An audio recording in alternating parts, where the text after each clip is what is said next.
Chief justice of Pakistan کہتے ہیں کہ جائیداد تیسرے فریق کو منتقل نہ ہو تو دعویٰ چاہے کتنا ہی پرانا ہو قابل سماعت ہو سکتا ہے۔ سپریم کورٹ میں جائیداد کے تنازع سے متعلق کیس میں چیف جسٹس کے اہم ریمارکس۔ چیف جسٹس نے کہا کہ ہم اس مسئلے کے ہمیشہ حل کے لیے ایک لارجر بینچ بنائیں گے۔ اس حوالے سے کیس کی سماعت کے دوران کیا کارروائی رہی، اپڈیٹ سے دیں۔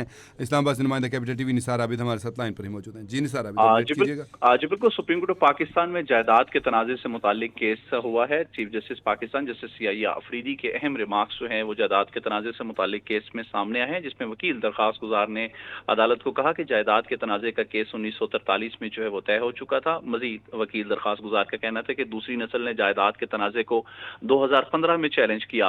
مزید چیف جسٹس پاکستان نے کہا کہ جائیداد تیسرے فریق کو منتقل نہ ہو تو دعویٰ چاہے کتنا ہی پرانا ہو قابل سماعت ہو سکتا ہے۔ چیف جسٹس پاکستان کا کہنا تھا کہ خیبر پختونخوا اور پنجاب کے ججز کی رائے رہی ہے، ایسا دعویٰ قابل سماعت نہیں، بہت پرانا ہو۔ اسی طرح جو ہے وہ چیف جسٹس کا کہنا تھا کہ کراچی کے ہمارے ساتھی بھائی ججز کی رائے ہے، اگر جائیداد تیسرے فریق تک منتقل نہ ہو تو دعویٰ قابل سماعت ہو سکتا ہے۔ چیف جسٹس پاکستان نے کہا کہ ہم اس مسئلے کے لیے جو ہے وہ ہمیشہ حل کے لیے ایک لارجر بینچ جو ہے وہ بنائیں گے۔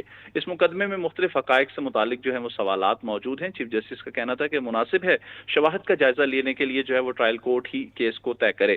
اسی طرح عدالت نے ٹرائل کورٹ کو 6 ماہ میں دونوں فریقین کو سن کر فیصلہ کرنے کی ہدایت جاری کر دی ہے۔ چیف جسٹس پاکستان جسٹس یحییٰ آفریدی اور جسٹس شاہد بلال حسن پر مشتمل 2 رکنی بینچ نے اس کیس کی سماعت کی ہے۔ مانسیرا میں 10 ایکڑ اراضی کا یہ تنازع تھا، جس پر چیف جسٹس یحییٰ آفریدی اور جسٹس شاہد بلال پر مشتمل 2 رکنی بینچ نے اس کیس کو سنا۔ جی